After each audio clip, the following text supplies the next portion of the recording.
So when the waiter came back, I asked why mine was in a bottle. His response shook me. It shook all of us. His response was, they're all from bottles. I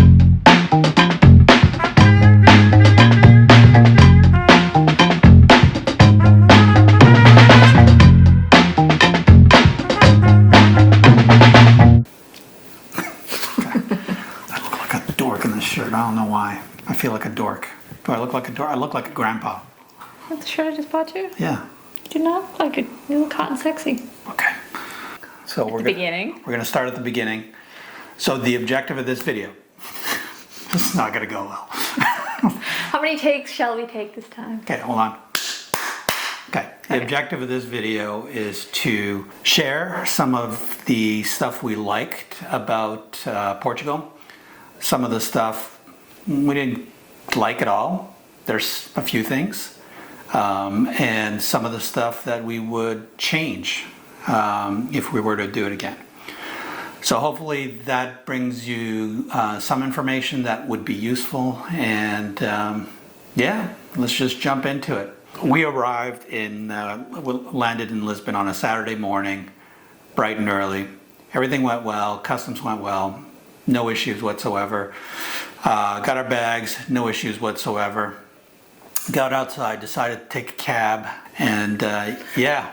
So that'll be in the lessons of things that we would do differently. Yeah.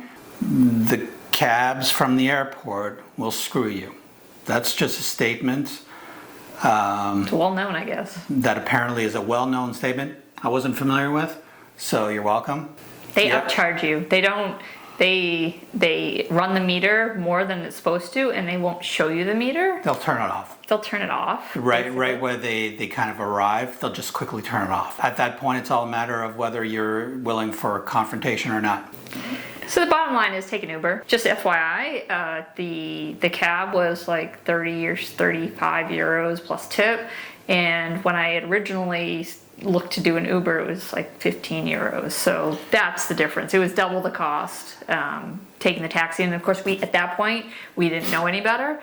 We happened to have learned that little gotcha after the fact, after we had met this other couple who told us. So pretty important lesson learned, and something that we would do differently, and we would encourage people to not take the cabs from the airport. Don't bother. They want to be crooked. Let them be crooked, but take an Uber. Just take an Uber. It's just easier. We went to our rental. Everything was fine. There were no issues there. We spent a couple days in Lisbon. Again, we'll share some of the stuff that we liked and some of the stuff we didn't like. Then we drove up to Coimbra, which is 2 hours from Lisbon, and about halfway from our next rental. After Coimbra, we went up to the Douro Valley near Pinhão, where we had another rental for another few days. When we were in Pinhão, we visited around, and one day we took the train into Porto. When we were done, we drove back to Lisbon, but stopped off in a small fishing village called Peniche. So let's talk a little bit about the stuff we like. We don't have much prepared on this, so we're just going to improvise, and I'll tell you. First thing is the food. The food in Portugal, you probably heard of people talking about it. The food in Portugal is really, really good. Mm-hmm. Lots of fish. If you're not a fan of fish, don't go to Portugal. No, I disagree. I'm not a fan of fish, and I thought the piri-piri chicken was just... that was very good. So good. We had a lot of dishes that were just local dishes that weren't fish that were really, really good. It's just if you like fish, it's a bonus. You can have some extraordinary fish. But if you don't like fish, you're still eating well. Mm-hmm. And it's not expensive. No, it's definitely not expensive. Portugal is definitely one of the cheaper European countries to visit. So if you're not looking to spend a lot of money, Portugal is definitely the way to go. 2, beverages. The wine is really good. I didn't realize Portuguese wine was so good, but I have to say it was excellent. Like, it's not all about port, and I think Portugal is known for port. And we didn't have much port when we were in Portugal. We didn't actually have as much as I thought we were going to have. The red wines, the white wines, like they were fantastic. We had some really great wines while we were there, and we we're big fans of French wines, Spanish wines, and I have to say Portugal's right up there. Like it was really good. The Douro region, their wines are just spectacular, and they're cheap. Cheap. Man, I wish I could have just bought the whole place up. The beer was excellent. You get the local beers. It was very good. There was just no complaints around food or beverages. No, that was perfect. Sintra. Let's talk a little bit about Sintra. We took a day trip over from Lisbon to Sintra, which is almost like a fairy tale area that has a beautiful garden and a beautiful castle and some ruins and a whole bunch of stuff. The gardens especially, I can't remember the name of the garden, but I'll write it right below here. They were really, really nice. Yeah, they're beautiful. The town, it was just gorgeous. We got there first thing in the morning. We walked around and it was quiet because we got there like really before a lot of the tourist buses got there, and we had a cafe. It was definitely beautiful until, of course, all of the tour buses got there, and then it got a little crazy. It got crazy. Got crazy fast. So if you're gonna go early. We went against the crowds. Yeah. We thought we were being smart. But apparently because of the way the town is, and it's all one direction, the road, the buses go up to the castle first and then back down to the gardens and then back to the train station. We thought we'd be smart and start the day the other way, start the day at the gardens and then work our way in the afternoon to the castle and then come back to the train. Which is what was recommended. It was recommended, and normally I think it would have been good because we bought our tickets ahead of time, but computer systems weren't working that morning. So whether you bought your ticket ahead of time or not, you're waiting in this big long lineup, and people were freaking out. There were fist fights. There were little fist fights, like a guy wanted to punch a 16-year-old kid. He grabbed him. I thought he was going to clobber him. People were going to the front of the line thinking that they had bought their tickets and they were allowed to. And because there was no communication. There was no communication. There was nobody watching the line. So then they were told that they couldn't, and then they just kind of stood at the front of the line. I have to say that is definitely one downside of Portugal. They don't communicate very well. It definitely disorganized. There's a lot of chaos in that sense. Like no matter where we went in Portugal, it was the same thing. Yeah, it's unfortunate. It just things just happen and nobody tells anybody what's going on. So we found that felt a little chaotic. A little chaotic. But once we got in, it was fine. Yeah, it was beautiful. Yeah, it was just getting. It was just getting in. That was crazy. Yeah, we thought we did it right, but I think on a normal day, if the computer systems were working, which happens anywhere, it probably would have been fine. It's just nobody told anybody the computer systems weren't working, and everyone was just like, "What the heck is going on?" And people don't speak English or they don't speak Portuguese, and it was just. And there was no boundary, so you're waiting in line on the sidewalk. But people just walking up to the front, and there was nothing really stopping them other than other people who were telling them to get to the back of the line. And there was nobody from the place like telling people or guiding people, and so it was just it was. So that was unfortunate. That was an unfortunate experience. It doesn't negate how pretty the gardens were. They were lovely. Be prepared to walk a lot. A lot of stairs, just a crazy amount of stairs in that garden. So if you have mobility issues, don't go. You're going to have issues. I can't imagine how somebody with a bad hip or a bad knee goes up down into that well area and then through those tunnels. Yeah. Whew, a lot of stairs. A lot of stairs, and I have to say it wasn't a hot day. It was pretty cool that day. So I'm sure once it gets like in the middle of summer when it's really hot, I'm sure that place is roasting. So so if you go during the summer, be prepared. Bring liquids, bring water, water or whatever. Bring a hat. But we went beginning of May, so it was still on the cooler side, and it was still probably low 80s. It was a nice day. We got lucky. It was a nice day. It was beautiful. And then after the gardens, we went up to the castle. We had lunch at the garden. Lunch was meh. It was a sandwich. Yeah, it was like being in any tourist trap. You don't have many choices. Nope. So it is what it is. Then we went up. We walked from the train station to the gardens. So that's a long walk. Just, again, hindsight, probably just would have done a tut-tut. We took the tut-tut back. We took the tut-tut back because we learned our lesson. We learned our lesson going up, yes. It's far. And again, if you have mobility issues, just take the taxi or tut-tut or something. It's worth it. And then we walked over to the castle. The castle's beautiful. I wouldn't bother visiting the inside again. I felt like cattle. Like we were just kind of being pushed down this path, and there were tour guides in front of us stopping and talking. And after you've kind of seen the first few rooms, you're like, okay, this is just another castle. Yeah, especially if you've been to other castles, Yeah, it was just another castle. It's fine, but it's not something I would recommend. If I had a friend who was telling me they were going to Sintra, I would tell them to skip the inside tour. Don't do that.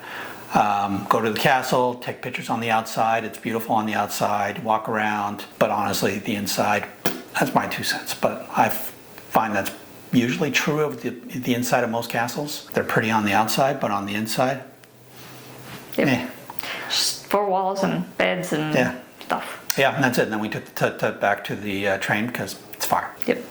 And that was an adventure all in itself. It was fun. It was actually fun. It was like going on a little Disney ride. It hurts the back, let me tell you. Yeah, well, There's no shock absorption going on there.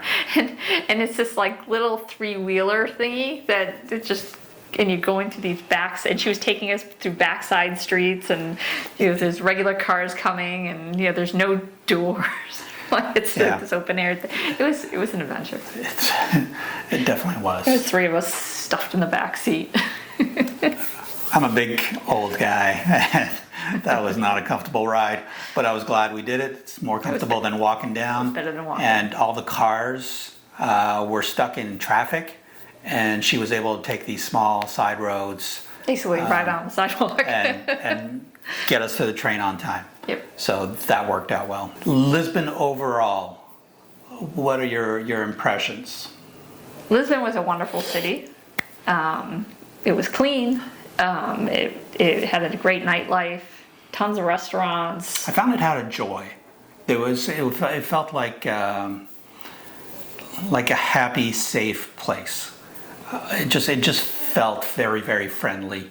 Felt safe. I never felt. You never felt threatened or no. It felt extremely safe. Just walking around middle of the night, didn't matter. Yep. Yeah, you felt safe. And I was carrying sometimes very expensive camera gear. Never even had somebody look at me kind of thinking about it. Just very, very safe. So that was the first thing I noticed about Lisbon in terms of big cities.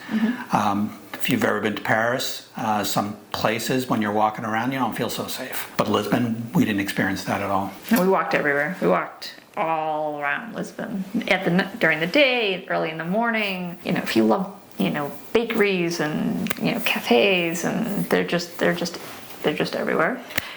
And there's definitely touristy areas and non-touristy areas for sure. Yeah. Like any other place, but. Yeah, like usual, you want to stay away from the restaurants that have the plastic menus that have the pictures on them. That's just my go-to if I stop off for a restaurant and that's what the menu is. I typically don't eat there. The little custard tarts, pastéis de nata. Yummy. Really, really good. Ooh, those are good. We went to that place. What was that place we went It's to? pastéis de Belém. That was we went there as soon as they opened. We were one of the first people in that day, and sat down right away. Got 6 of them, coffee, and it was really, really good. And as good as you may think they are, until you've had it, you really don't know. Yeah. It doesn't taste like custard. It's not overly sweet. It's not cloying. It just feels like something you can just eat all day. They're so good. The Portuguese bread, the sweet bread, just getting everything fresh there was just so good. Just so good. Yeah. Also, we did with the monastery, right? Right. And we waited in line, and it was a long line. and we waited for a while. And I think it was because we were on a Sunday morning and there was church services going on. I think that's why we waited so long. Yeah, but No idea. But I mean, we really only waited an hour. It Seems like a long time to me. But you know what? We've waited in longer Disney lines, so I don't think it was that bad. It was nice. It was beautiful. It was beautiful. And I just can't imagine doing it when it's 100 degrees outside. Oh my goodness, no. Yeah. So just be aware, if it's 100 degrees and it's a Sunday morning, you may have to wait. And I don't know what it's like any other day of the week. So that was our experience there. Coimbra, we don't have much to say about that. The only thing I have to say about that town is those stupid stairs.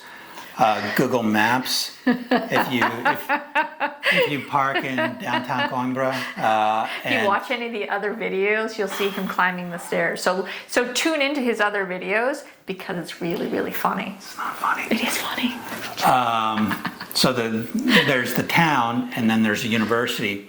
What Google Maps doesn't show you when it's telling you the path to get from the town center, to the university, is that it's almost vertical stairs. Like it is so steep, and there are so many of them.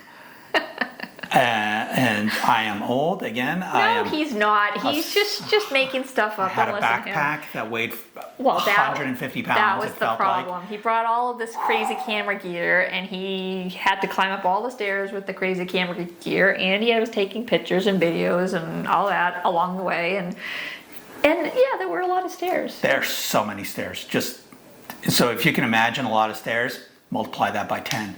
And they definitely were steep. Oh my God. They were very steep. Okay, so anyways, that's my first bitch about that town. Second bitch about the... is bitch a swear? Yes. Oh. In this context, yes. Sorry. So the second thing about that town is that we went to see the library. You got to buy your tickets ahead of time. Just heads up. If you don't, because it's time based. It's you're you just let gonna in have at issues.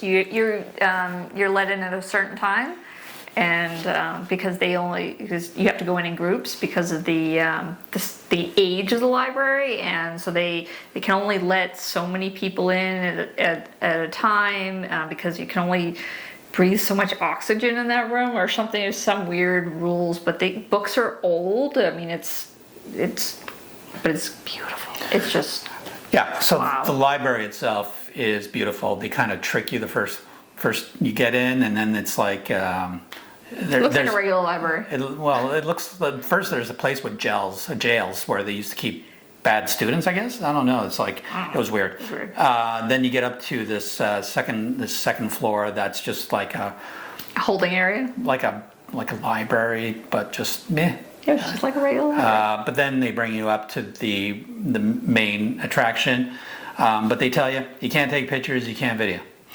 And as somebody who wanted to take pictures and video, that really ticked me off. I was not happy. It was beautiful. I would have loved to take countless pictures or video it. It bothered me because it's stupid. There's no reason why. Tell people not to use flash. Okay, don't use a flash. Don't that's okay. But telling people not to take pictures just seems stupid to me. Anyways, that's just something that. Do you want me to hold your phone? There's a lot of graffiti in that town. There's a lot of graffiti in Portugal everywhere. Everywhere, yeah. But it's like accepted. So it's a European thing. They don't even try to cover it up. I'm sure the building owners, towns, cities are just like, whatever. We're not fighting this. You guys want to paint on the walls? Go paint on the walls. That's how it feels. I don't know if that's true, but there's a lot of graffiti in that town. Some of it I thought was very, very cool. I took some lovely pictures. Then we drove up to our rental, Endura, link right here. No, actually right up there, to where to the video of the house, the rental. Lovely little rental, side of a hill in the middle of vineyards. Up the hill. Up the windy hill, another windy hill. It's not as bad as other little rentals that we've had.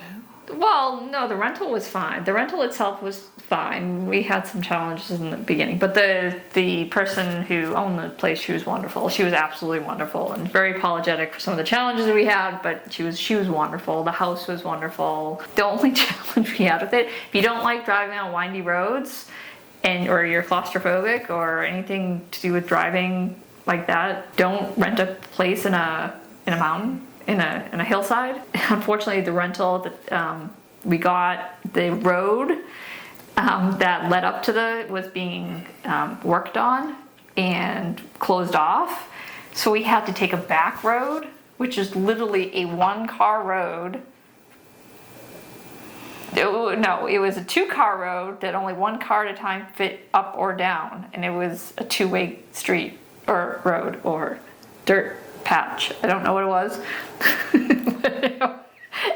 And it was on a slope.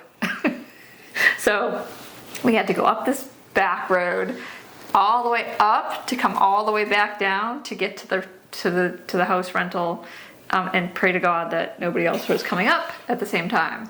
Yeah, so you have to feel comfortable with these small European roads and back roads, and luckily, So just be careful. Andrea likes to drive in these things, so she did it fine. She liked it so much, she even did it backwards. Very cool.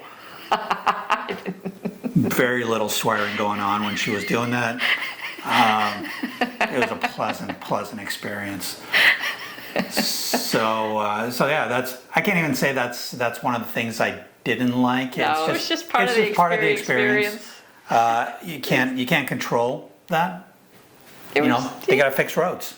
Yeah. There's things that happen. It wasn't pleasurable, but but again, it's all about this education. So if you don't like roads like that, then don't rent a house in the middle of a hillside. So we stayed in that house for 3-4 days. Mm-hmm. It was really close to Pinhão, which is a cute little wine town, but honestly, there's not much to do.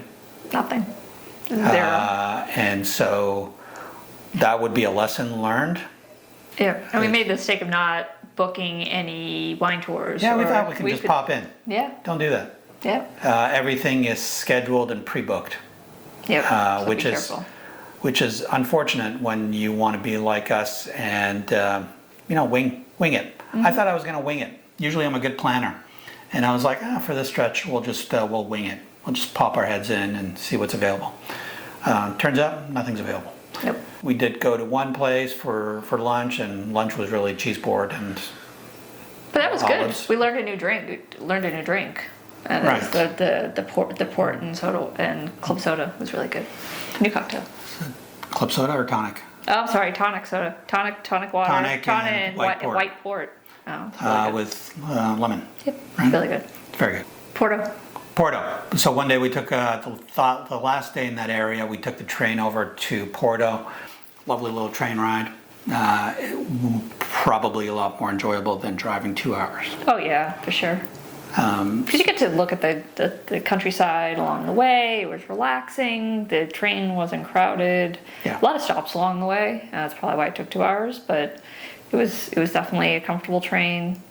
No issues. Yeah, it's a nice train ride. You're just locked into very specific time windows, mm-hmm. But it's lovely. And Porto overall, we spent 7 hours in Porto, mm-hmm. and gotta say, Porto was lovely. I would have absolutely spent 3 days in Porto and half a day in Pinhão. Right. So lesson learned. That's a lesson learned. Just flip that around. Yep. We rushed through Porto. We did a lot of stuff just to kind of do the stuff in Porto that we had to do. But I would have liked to spend more time there. I would have liked to seen it at sunset. Mm-hmm. I think it would have been just lovely. Yeah, it's beautiful. So I would have absolutely spent more time in Porto, less time in Douro. And what else did we? Oh, in Porto we had this ridiculous sandwich. I'll put the name down here. The sandwich. Oh my God, that sandwich is crazy. It's a sandwich with steak and anyways. It was a lot. It was so good. Mm-hmm. If you're a big eater, like this guy, It's really, really tasty. Oh, but you have to ask for the side of fries. It doesn't come with fries. So that's Porto. Then we drove back down to Peniche, which was a last minute choice. We're trying to find a midway point. It's not midway between the rental, Pinhão, and Lisbon.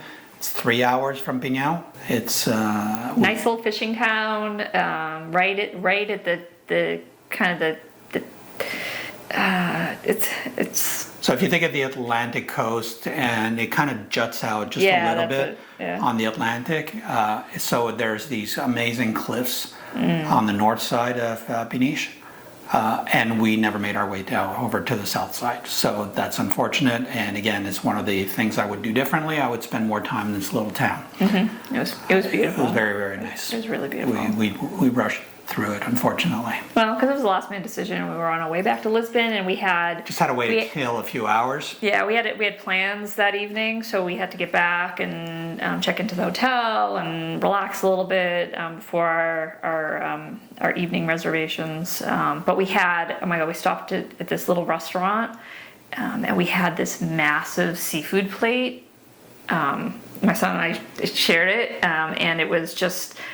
It was huge, and it was all sorts of different shellfish, and it was great. It was, that side of the Atlantic, where, we eat Maine lobster and everything from the Boston area, and it was great to be able to have fresh seafood from the opposite side of the Atlantic. So it was lovely. It was great. I had a burger. He did. He doesn't like shellfish. It was good. You missed out. I did not. You did. So we would spend more time in Peniche. Then we made it back to Lisbon, and that night we had reservations for one of the top 50 bars. Speakeasy. But it's considered one of the top 50 bars. Right. But it's a speakeasy. It's called Red Frog. Hard to find. And there's a secret door associated with it. It's inside. You have to go down another bar. It's kind of cool. There's, a little secret door. The True speakeasy. They kind of have to knock on the door, let you in. Very, very tiny inside. And we sat down, and it's a nice little tiny space. I don't know. It was overrated. But the space itself, we got down. When we sat down, we thought it was fine. We get our first drinks. My first drink is served in a bottle, like a pre-sealed bottle. And so when the waiter came back, I asked him why mine was in a bottle, and his response shook me, and it shook all of us. His response was, "They're all from bottles. They all pre-make all the drinks. They keep them in bottles, labeled in a back room. They are all pre-made cocktails that you are spending 15 to 20 euros. And it doesn't matter. There's no bartender there. Nope. What they do is the waiter takes your order, goes in the back room, Grabs a bottle. Adds whatever kind of flourishes your drink is supposed to have based on the expectation, pours the bottle in the nice glass, brings it to you. I was shocked at the honesty of this waiter. Like he was proud of the industrialization of the bartending. Because it was all about making money. They were looking for ways to save money on expensive bartenders and to expedite the serving of drinks. Because you're only allowed to be there for 2 hours. And they want you to drink more. Because each drink costs a fortune. Yep. And honestly, it changed my perspective completely from that moment. All I saw was we were being taken advantage of. Yep. It was very disappointing. So that was unfortunate because it was such a highly rated bar. But apparently after COVID, they changed their model. They were having troubles, I think. I'm not quite sure on the backstory, but it used to be a really, really great bar. Now it's a landmark that is a trap. Don't do it. Yep. I recommend you don't go there and waste your money. All right, so we went through the list, just to kind of summarize quickly what we didn't like. The taxi from the airport, you get screwed on that one. Red Frog, bottled cocktails, you get screwed on that. The endless stairs, there are stairs everywhere. I don't think we walked on a flat road at any point in time in our entire trip to Portugal. It was very hilly. It was definitely very, it wasn't flat. Yeah, exactly. So again, I have to say this, I don't know how many times, if you have mobility issues, Portugal is going to be a challenge. Yes. It's not for everyone. Oh, could tell you a funny story. Well, another thing we didn't like, the sidewalks, tiles. Everything's in tiles. And luckily it didn't rain the whole time we were in Lisbon. I can imagine that if it was raining and you were walking on tiles, that would be treacherous. And again, everything's either you're either going up or down, and it's on tiles and wet. I can only imagine how many people slide. Yeah, so if you're a woman, don't wear heels. Don't wear heels. Don't bother with heels in Portugal. Not worth it. And if you're a guy and you like heels, don't bother. True. And there was one part where we were walking, coming home from a place, and some tiles were missing. And I was busy on my phone, and my foot just kind of went into that hole, and I fell flat on my face. Luckily, I didn't break anything. Yeah. I'm a big guy, but I'm agile, like a ninja. Yep, there's the eye roll. It needs to happen at least once. But again, that was it's. I just think it's dangerous. It's lovely. It's part of the history of Portugal, but man, oh man, I can imagine that that's problematic when the weather's not right. And if you don't like disorganization, you might not want to go either. Yeah. It's a little disorganized. They're wonderful, friendly people. Everyone in Portugal was lovely nice. and Everybody was so so friendly, nice.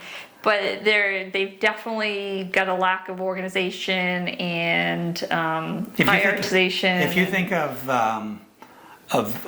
Germany and Germans and how absolutely organized they are, Portugal is the opposite. Complete opposite. So that's the only way that I can kind of compare it.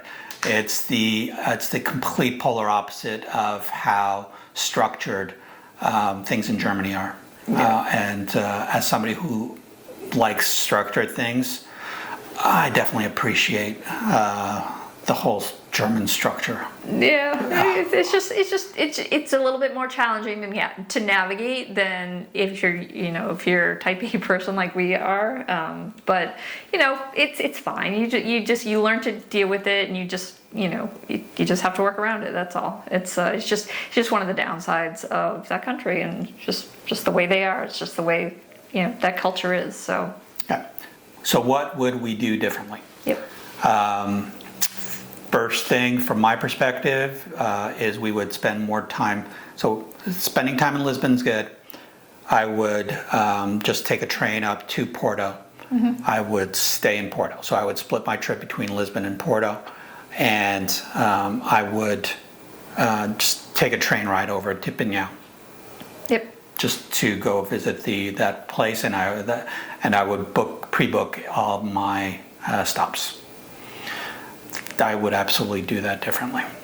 But I would spend more time in Peniche. I would spend more time in Porto. Don't go to the Red Frog. Don't go to the Red Frog. Don't do it. You've been warned. I don't know how many videos on YouTube have mentioned this. Don't do it. Yep. If you're going to go to any vineyards, make sure you schedule them. Make sure you book a time. Don't think you can just drop in. And lastly, don't take a taxi from the airport. Don't do it. Use Uber. Use Uber whenever you're in a town trying to get from place to place. Works well. It works well. And if you're in Sintra, take the tut-tut. It's fine. It's not like tut-tuts in other big cities. It's actually useful, not that expensive. Yep. That's it. That's it? That's it in a nutshell. All right, cool. It's wine time. Wine time. All right. Thank you. And yeah, thanks, baby. Thanks. You all right? You gonna make it? No.